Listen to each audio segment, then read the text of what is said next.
परम सुखदम केवलम ज्ञानमूर्तिं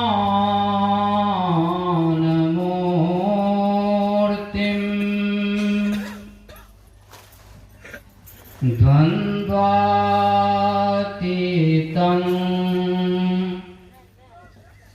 गगन सदृशं तत्त्वमस्यादि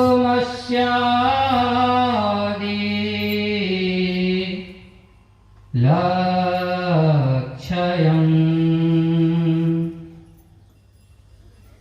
एकं नित्यं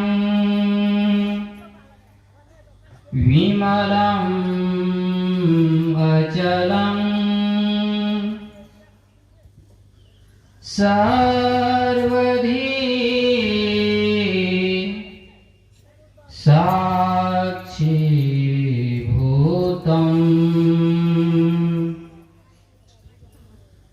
भावातीतं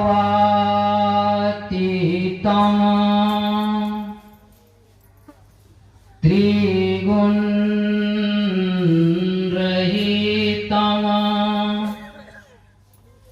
सद्गुरुं त्वं नमामि। श्री सद्गुरु महाराज की जय। प्रशांत जीवन दर्शनम।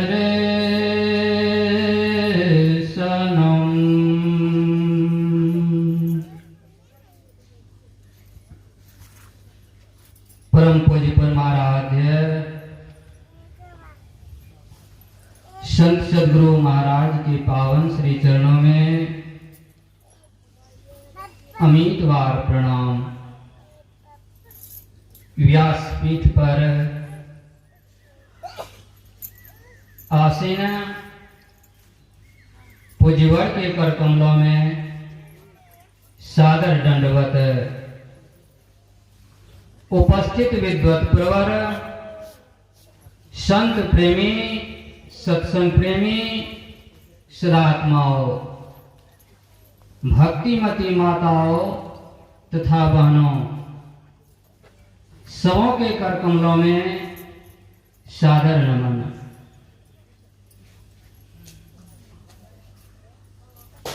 अभी हम लोग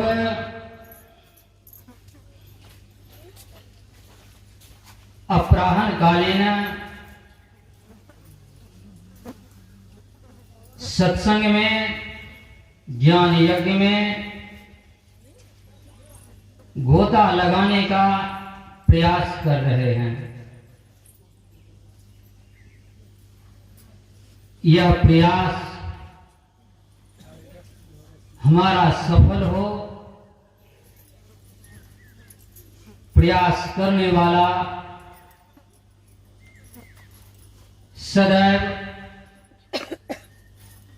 सफलता के लिए वह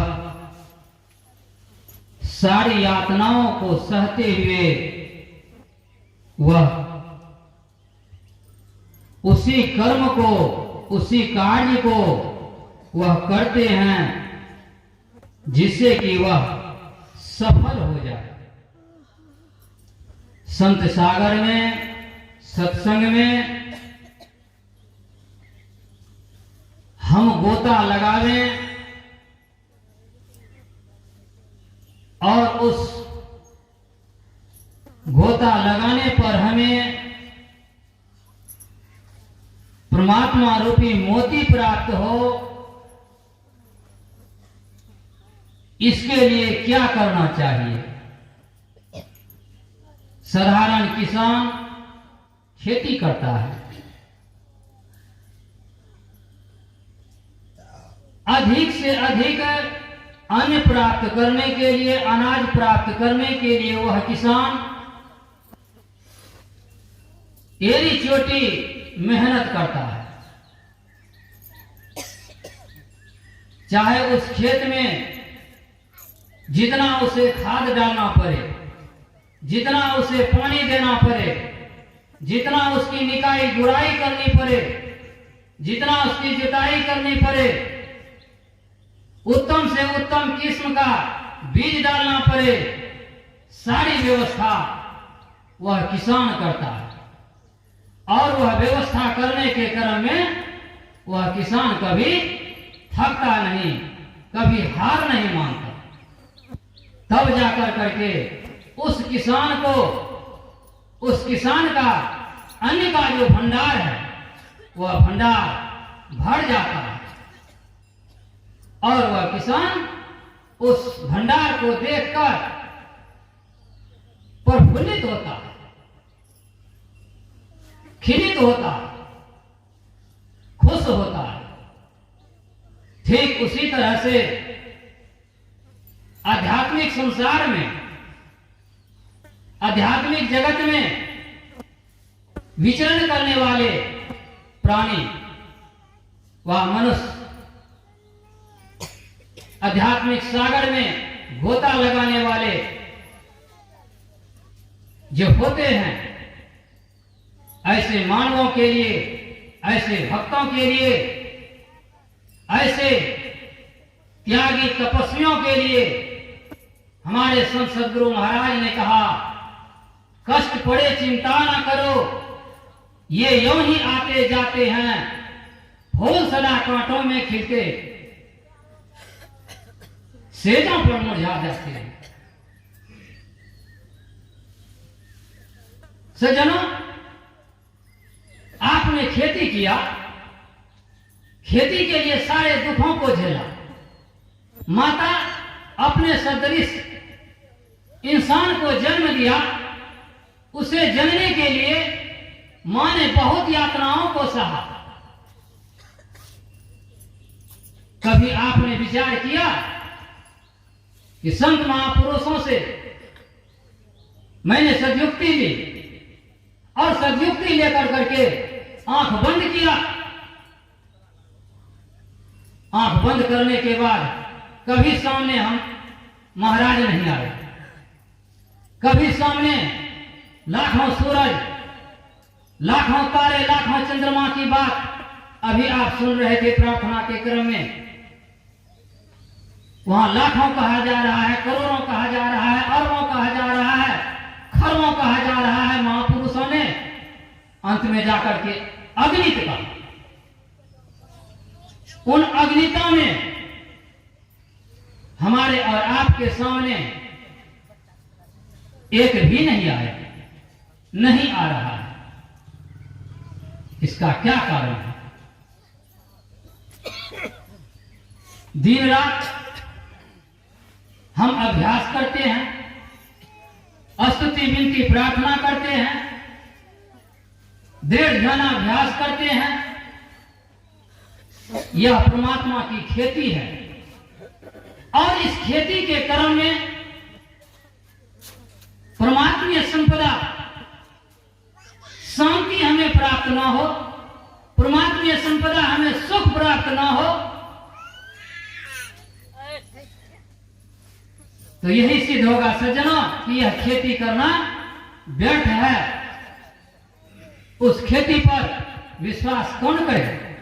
या खेती करना गलत है, या खेत गलत है, या संत महापुरुषों का, ऋषि मनुष्यों का यह कर्म गलत है। इसी को सज्जनों गोस्वामी तुलसीदास जी महाराज ने हम भक्तों को समझाने की कृपा किए कि काल ही कर्म ही ईश्वर ही मिथ्या दोष लगा। गलती सज्जनों कहीं पर नहीं है, केवल गलती मुझ में है, हम लोगों में है। खेत में गलती नहीं है, गलती मुझ में है, जिसके कारण अंदर में हमें जहां जाना चाहिए हम वहां नहीं जा पा रहे हैं। हमें जो चीज देखना चाहिए वह हम नहीं देख पा रहे। उसके लिए हमें क्या करना चाहिए? तो सबसे पहले किसी भी चीज के लिए सज्जनों, हम संसारवासी संसार में लड़ाई करते हैं।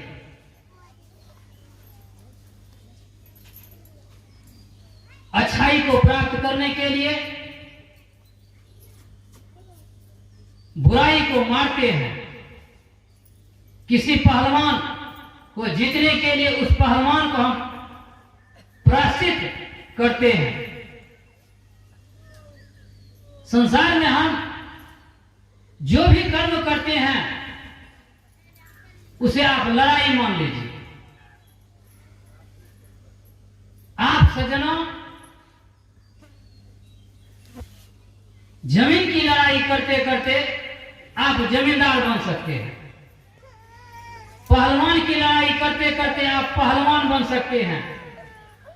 विद्वता की लड़ाई करते करते आप विद्वान बन सकते हैं। तपस्वी तप के माध्यम से लड़ाई करते करते आप तपस्वी बन सकते हैं। ध्यान के माध्यम से लड़ाई करते करते आप ध्यानी बन सकते हैं। लेकिन सज्जनों,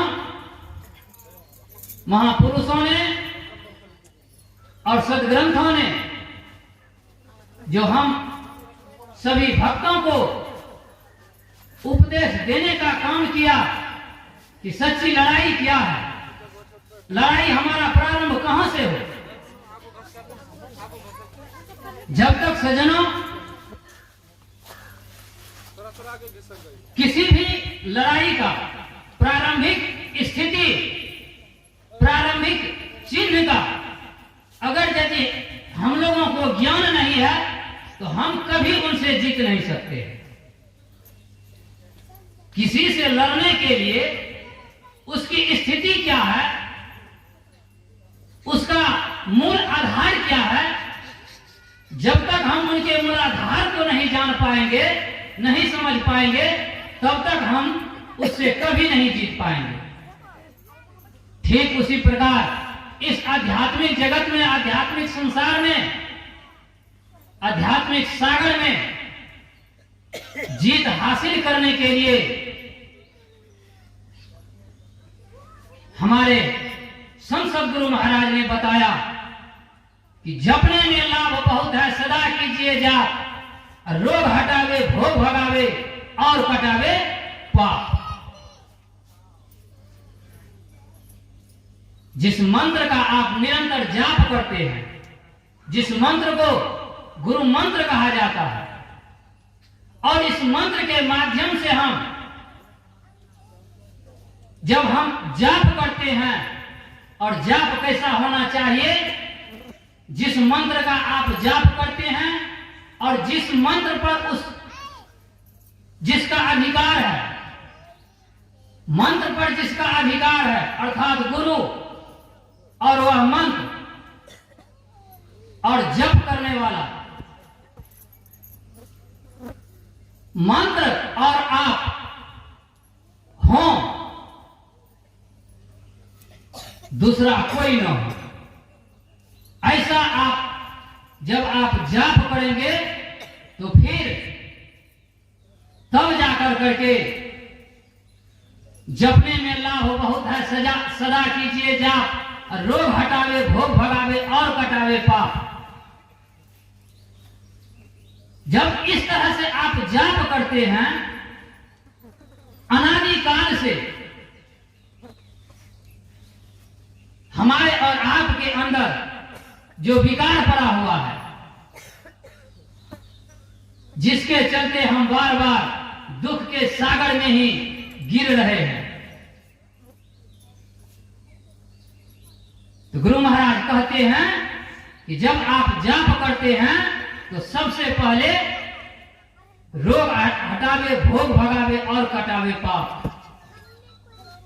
आपका जीवन जो रोगी है, भोगी है, सोगी है और जिस पाप के गट्ठर पर आप बैठे हुए हैं, वह रोग, भोग और वह पाप का गट्ठर, यह जप जो है जला करके भस्म कर देता है। और जब यह जप उन व्यवस्थाओं को जला करके भस्म कर देता है सज्जनों, यहीं से जो है साधक के जीवन में, भजन करने वालों के जीवन में एक विश्वास उत्पन्न होता है। विश्वास रूपी दीपक जागृत होता है और उस विश्वास रूपी दीपक के साथ वह अंतरपथ की ओर, अंतरपथ गामी होता है और अंतर संसार के दृश्यों को वह देखता है। तो इसके लिए आप सुबह 4 बजे से अखंड कीर्तन का जो जाप हुआ, उसी जाप के विषय में कहा जाता है। वही जाप हम निरंतर जपें। महर्षि में ही परमहंस जी महाराज जपने के विषय में कहते हैं, हरदम जपो कब हो न हटो। जाप ऐसा होना चाहिए कि हर वक्त, हर पल, हर क्षण, पल और निमेष, समय की जो सबसे छोटी इकाई है, वह इकाई भी में भी जाप करना चाहिए। चाहे आप जो भी कर्म कर रहे हैं संसार का, सारे कर्मों के साथ आप जाप कर सकते हैं। और सारे कर्मों के साथ अगर यदि आप जाप करते हैं, तो महापुरुषों का विश्वास है, महापुरुषों का कहना है कि उस कर्म में भी आपको सफलता मिलेगा जिस कर्म के साथ आप जाप करते हैं। भले ही आप खेती करते हैं, भले ही आप रोटी पकाते हैं, चावल पकाते हैं, भले ही आप सृष्टि करते हैं, अगर यदि आपका जाप रहेगा तो वह जाप जो है आपके जीवन में आने वाले पाप को सदैव जलाते रहेगा। इसी को सज्जनों जाप कहता है। और इसी जाप को हमारे गुरु महाराज बार बार कहा करते थे कि जपने में लाभ बहुत है, बहुत लाभ है। क्या लाभ? यही बहुत बड़ा लाभ है कि हमारे सारे पापों को जो है यह जाप जला करके भस्म कर देता है और हमें निर्मल बना देता है, पवित्र बना देता है, स्वच्छ बना देता है, परमात्मा के चरण पर चढ़ने के लायक बना देता है। तो यह जाप जो है सज्जनों हम लोगों को करते रहना चाहिए। जो जाप आपको गुरु के माध्यम से प्राप्त है, गुरु गम्य है, और वह जाप गुरु से ही जाना जा सकता है, गुरु से ही प्राप्त किया जा सकता है। ऐसे तो बहुत सारे परमात्मा के बहुत नाम हैं। किसी भी नाम को अगर यदि हम नाम का हम सुमिरन करते हैं तो वह भी जाप ही कहलाता है। लेकिन उस नाम पर जिनका अधिकार है, अगर यदि उनसे हम लेकर करके जब हम जाप करते हैं, तब वह जाप जो है हमारे पापों को जलाने में सक्षम होता है। अन्यथा सज्जनों राम राम करते रहिए, आपका सारा काम चलता रहेगा, लेकिन उस राम से कोई काम बनने वाला नहीं है। जो राम, जिस राम पर किसी का अधिकार ही नहीं, जिस कृष्ण पर किसी का अधिकार ही नहीं, जिस जाप पर किसी का अधिकार ही नहीं, तो हमारा कहने का भाव कि जिस मंत्र पर गुरु का अधिकार है, ऐसे गुरु से उस मंत्र को आप लीजिए और इस तरह से आप जपिए कि वह मंत्र हो और आप हो, दूसरा तीसरा कोई नहीं। इस तरह से आप जाप करते हैं तो आपका यह जीवन जो है सफल होता है। नहीं तो सज्जनों हमारा और आपका जीवन जो है यह व्यर्थ चला जाता है। बड़े भाग मानुष तन पावा, रात दिन कहते रहिए, लेकिन बड़े भाग मानुष तन पावा की सार्थकता जो है वह आप सिद्ध नहीं कर पाएंगे। सिद्ध करने के लिए आपको जो है यहीं से आपको प्रारंभ होना है। यही हमारी मूल स्थिति है, मूल चीज है। इसको अगर यदि आप पकड़ लेते हैं सज्जनों, दुनिया से आपने लड़कर करके जीत लिया तो आपने क्या जीता? मंत्र के माध्यम से, जाप के माध्यम से एक बार आप जो है केवल आप अपने मन को जीत लीजिए। जब आप अपने मन को जीत लेंगे सबसे बड़ा विजेता आप कहलाएंगे। और यह मन को जीतने वाला सज्जनों टाटा बिरला नहीं जीत सकता, अंबानी नहीं जीत सकता, कोई जमींदार नहीं जीत सकता, कोई पहलवान नहीं जीत सकता, कोई पैसावान नहीं जीत सकता, कोई मकानवान, कोई कोचवान नहीं जीत सकता। इस मन को जीतने वाला संत सम्राट कबीर साहब की भाषा में है, संत सुखी मन जीती हो। जिन्होंने इस मन को जीत लिया वही जो है संत कहलाता है। संत कहलाने के लिए, संत तत्व को प्राप्त करने के लिए, परमपिता परमात्मा को प्राप्त करने के लिए आपको जो है आपको अपने मन से लड़ना पड़ेगा। और यह मन जो है बहुत बड़ा पहलवान है। इस पहलवान से बढ़कर कर करके कोई पहलवान नहीं है। सारे पहलवानों को आपने जीता तो क्या जीता? मन रूपी पहलवान को आप जीत लीजिए, तब आप जो है सच्चा विजेता आप कहलाएंगे। उसी मन रूपी पहलवान को जीतने के लिए हमारे गुरु महाराज यह जप बतलाए हैं, प्रशांत जीवन दर्शनम।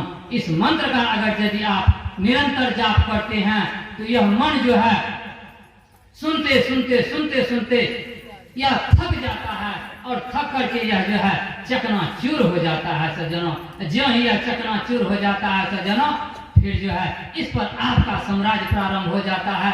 तब यह आपके कहने पर चलने लगता है। जब तक आप इसे नहीं जीते हैं तब तक इनके कहने पर आप चल रहे हैं, और इनके कहने पर आप अगर यदि चलते रहेंगे